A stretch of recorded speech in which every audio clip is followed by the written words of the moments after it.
Next we're going to do is seal the seam, seal our edges. I'm sure everybody's in here seals their edges on their carpet. Hold on before you do that. If we don't, what happens is when we cut through there, it exposes the two edges of the backings. Any contamination could cause that to delaminate. So when we seal our edges, that's what it's for, to keep delamination from happening. If we don't seam seal our edges, if we have a wrinkle issue and an inspector comes in to inspect your carpet, I've seen it over and over many times on a wrinkle inspection. They'll go over to the seam. They'll run a black light just like this one here, and they'll go down through there and see if they can find seam sealer along that edge. Well, what does having a seam got to do with wrinkles? It doesn't. But if you didn't take the time to seal your seams, why do they got to take the time to check for your wrinkles? You didn't install it properly. And in the warranties and guidelines from any manufacturer, if you do not install the property to manufacturer specs on anything, it voids warranty. So you don't have any leg to stand on with a wrinkle issue if you didn't seal your seams. So everything has to go in correspondence with each other. So we want to seal our seams, use power stretchers to stretch in. I know a lot of people, even where I'm from, still use kickers and think they can get as much stretch out of a kicker as you can a power stretcher. We can't. Kickers get about 400 to 600 psi's on a kicker. It's about 600 at tops as best you can get. Power stretchers stretch at 1200 psi's. This is an unstable product. It wants to curl up, it wants to grow, it wants to, the way to get it stable is power stretching the carpet, getting that right percentage on it in the process of doing that. If we don't do that, we're going to have failure. We're going to get wrinkles. We have a lot of moisture where I'm from, a lot of temperature change, up and down. Where I'm from, we have a lot of time where we can open windows up throughout the year, and so at night it will get down into the 50s and 60s. In the daytime, get up to the 80s and 90s. That's a big temperature change throughout the days, and people just leave their windows open. So what's happening is expanding track. We power stretch them out. We got everything. We want to make sure we as installers can cover ourselves if an inspector comes out there. We don't want to be eating jobs because we didn't do something right. And if we learn how to do it right properly, you'll find that it's just as quick doing it right as it is to do it wrong. Because you don't have to go back and you're not eating anything. This is what we use to seal the edges of carpets nowadays. Latex. Everybody use latex on the edges. You have to use latex, run it down the edges, and you have to wait 30, 45 minutes for it to dry out so you can actually run your seam. Then you got to put your seam together, and then you still got to wait another 35, 40 minutes to be able to stretch your carpet in. That's why a lot of people go use kickers to then get to it quicker because it's not putting near as much pressure on the seam. We have this Trax hot melt seam sealer gun. What we want to do is we want to take and put this along the edge, and we're going to push, not pull down, but we're going to push it up through there. As we're pushing it, it's going to send that hot glue up into the edges of the two backings and seal them off. Alright, I'm going to do this now, then I'll explain the more reasons why I used the hot melt versus the latex.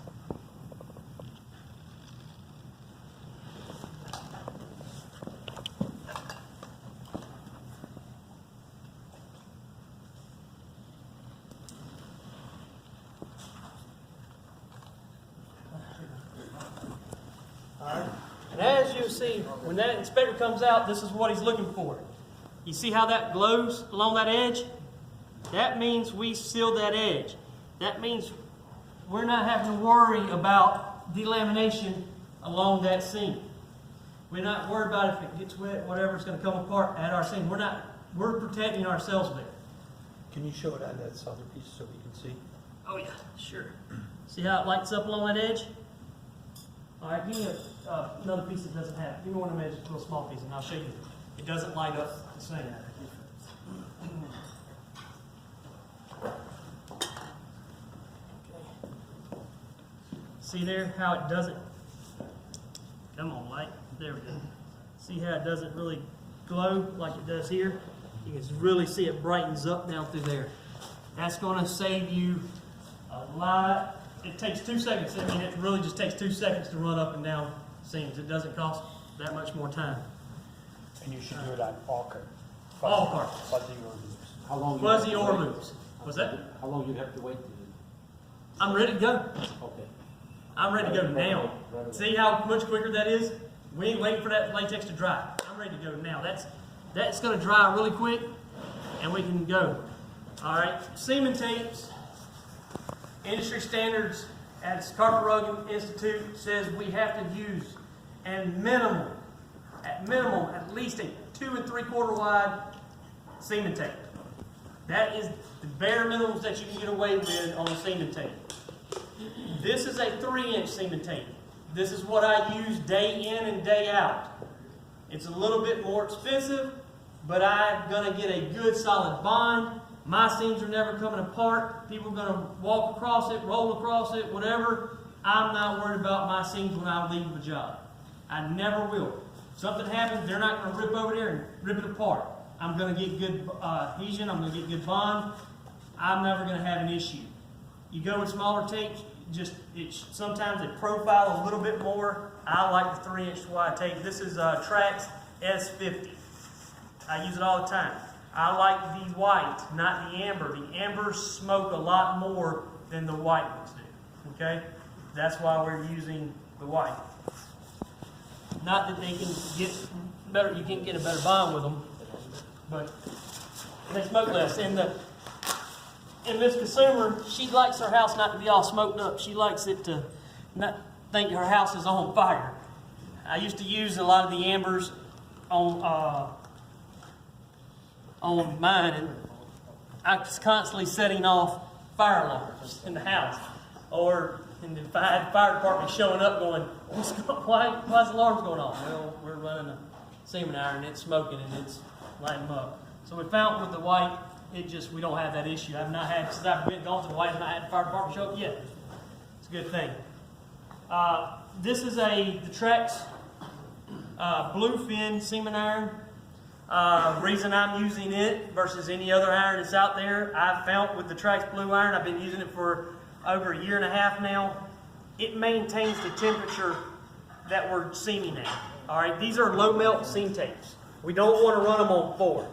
We think we're going faster by 4, but what happens is as you're pulling down through there, you're getting it heated up faster. Problem is, it's still temperature sensitive, and that will pull your glue down your seaming tape instead of letting it set with ridges up underneath it, so we get a good bond.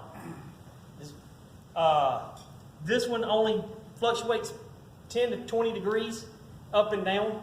So I've got it set at 3, which is about 300, so I'm going to either go from 280 to 320. I'm going to be in that zone of where I need to be, and it's going to make a consistent, smooth seam every time. A lot of the other ones, I've seen them go 50 to 60 degrees in difference between temperature up and down. We don't want to have that. We want to have a good consistency. And to be honest with you, that's only like sometimes you get them for $60, $80, depending on what store you're at. They're not that expensive. Trax has done a good job of bringing the cost down on this. I really like that. This guy's right here is my seaming weight. We got to have a seaming weight on here. Yes. All right, as you're coming down, it's going to provide pressure to hold that down as it cools down to let the glue adhere to the back end of the carpet to give us a strong bond. This right here is what I call the seamer down. Has anybody ever seen one of these? Y'all use them? Anybody use them? All right. I couldn't live without this. 5 years I've been using one of these. It's actually been around a lot longer, but I've been using it for 5 years, and I could not see myself installing without one of these. They've gotten the price down on them some. I think this one is like about $230 now. No, they can get about $230 now. Here's 4, the Pro's 4. Is it 4 here? You can get the first one for about that, for about $240. Yeah. I was told they were about $230, $240. I haven't bought one in a while. But even if it's $400, I'd pay $500 or $600 for one of these because it saves me so much time. As I'm coming down this seam, what it's doing is it's cooling my seam. It's sucking all that hot glue up into the picks of the backing. The picks are these little holes that are in the back of here. All right? So as it's coming up into the picks right there, I'm getting a greater bond. And it's not, as it's coming down, it's going to make it flatter because all the glue's going up in here, not just sitting on top of this tape here. So I'm getting a much better bond with that. Also, too, if I'm on like a 15-foot room, he'll tell you because he works with me every day, if I've got one room, halfway down, they're on the other end setting it, getting ready to go power stretch this room in. I'm halfway down and they're starting to power stretch. You cannot do that with a seam weight. You better wait 30, 45 minutes for that thing to cool off to be able to power stretch. I've just saved me time. Time is money. These products here will save you time and money. I love new things to come out, new tools, new things. And if they don't work, I'll tell you, if they do, I'm definitely going to go out and preach about them. Because I'm all about making life a lot easier on me. My dad had the idea, let's work harder, not smarter. I said, to heck with that. I'm working smarter, not harder. He always wanted to go as hard as he could at it. He didn't want to learn new stuff. And so finally I had to go. I said, Dad, we got it. Now I have to, takes me a little bit, and he's got to believe it right of all this stuff. But that's some of that old school way they don't not want to learn. My dad's stubbornest man you ever want to meet in your life sometimes. But I think we all have that. So what I'm going to do is come down through here, putting this together. We always want to set on the cold side of the seam. We never want to be on the hot side of it, okay? So I'm going to come in here and put this down through here, bring this in, make sure everything is nice and square with my seaming tape. I'm going to let that get hot. I'm going to take, this is a positioning tool and a set tool. It is not a stretching tool. And I do use it as I'm coming down through the seam because I like to use it to help move my carpet in and out as I'm coming down through there. I also use, on bigger rooms, I can use my knees to spread it in and out to make sure that all the backings are flat through there. I'm going to track down with this tool here, and I'll tell you about it in just a second. A lot of y'all may have some of those that are star tooth tractors. We do not want to use a star tractor on this carpet, especially with the heat that we're dealing with. Carpet is put together and made with heat. All these fibers that are on here, the twist is set with heat. It's set at 240 degrees. We're seaming at 300. That heat can take that twist out. Okay? So that star that's going in there, the spike, you use this to, on your seam, it will what we call blossom. It will make the fibers blossom out. And you'll have a streak when you straight down your seam. We also want to use the seam now. We want to always go with the power direction. So the power direction comes towards me, I want to bring my seam towards me. I don't never want to go the opposite way because the heat will set them fibers up and make the towel go the opposite direction where that seam is. And so now you have a racing strike down your carpet. You may have put a great seam together, but we can see the seam because we went the wrong direction. Never want to go the wrong direction.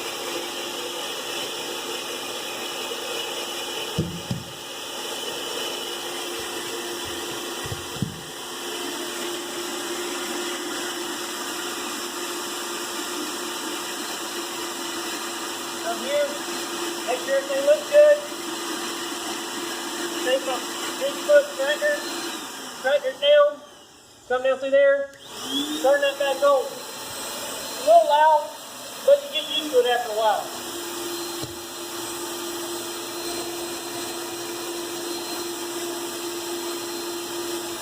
I like to go about half the distance on my seaming iron at a time. No more than that, because I can really work my seam and I can make it look good and I can move a lot faster because it's heating up at half time. Go there.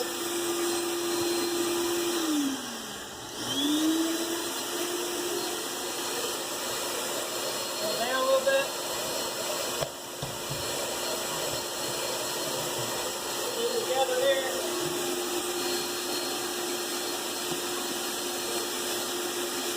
That sounds good. Move it.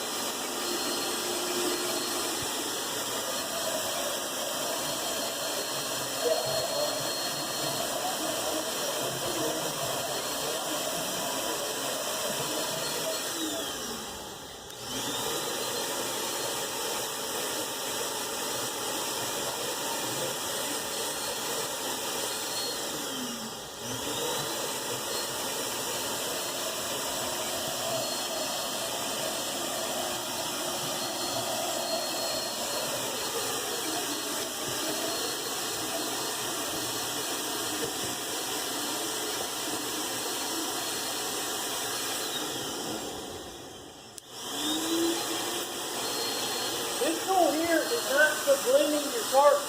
All it's really doing is pushing the backing down into the glue on the tape. I use my hand to do all that. I don't want anything. Even though this won't blossom your fibers out, I don't want anything that can.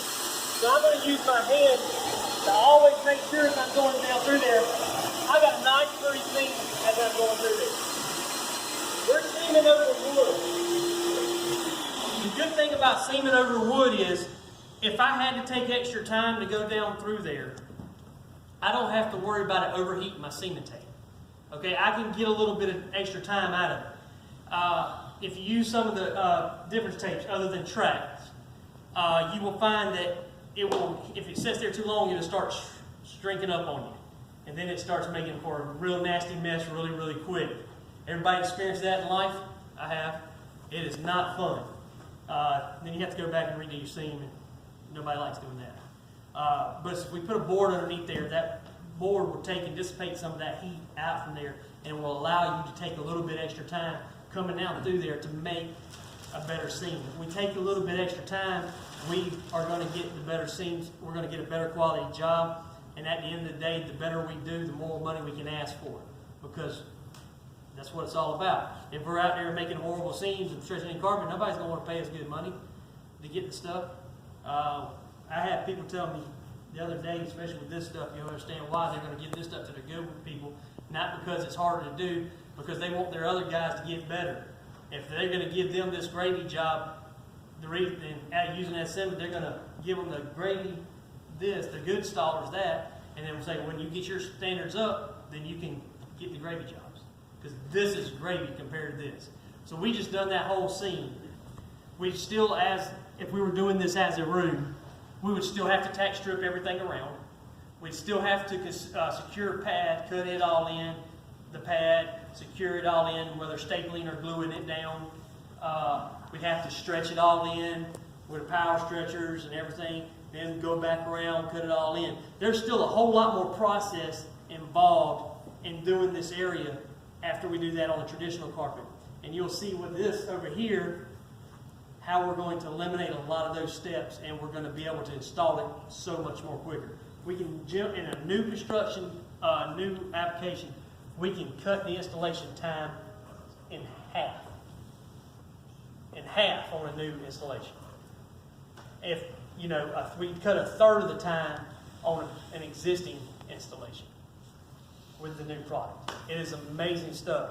So that's how we seam up a traditional woven polypropylene secondary back carpet. Anybody got any questions about the tools that we're using? Is that regular hot glue, or is it something special? It is not a regular hot glue. It's regular hot glue, but it's made by, that one's actually made by Trax. There's other companies out there that make them. It's got the tracer in it. If you go to Walmart and get your normal glue sticks like that, it's not going to have the tracers in. Had a buddy of mine who went out, bought some, had a wrinkle issue. They went out, checked the seam, they denied it for not sealing seams. He's like, bull crap. Had the manufacturer come out, had to show that he had seams. Well, all the inspectors are going to do the minimum work as possible to make money. So they're going to go in there and shut down that light don't glow up, then you didn't seal the seam in his eyes. So, because he's not going to take the time to go down and feel if there's seam sealer, they're just going to go down there and look for the tracers. Can you put a black light on it now once it's seamed together so we can see it? Absolutely.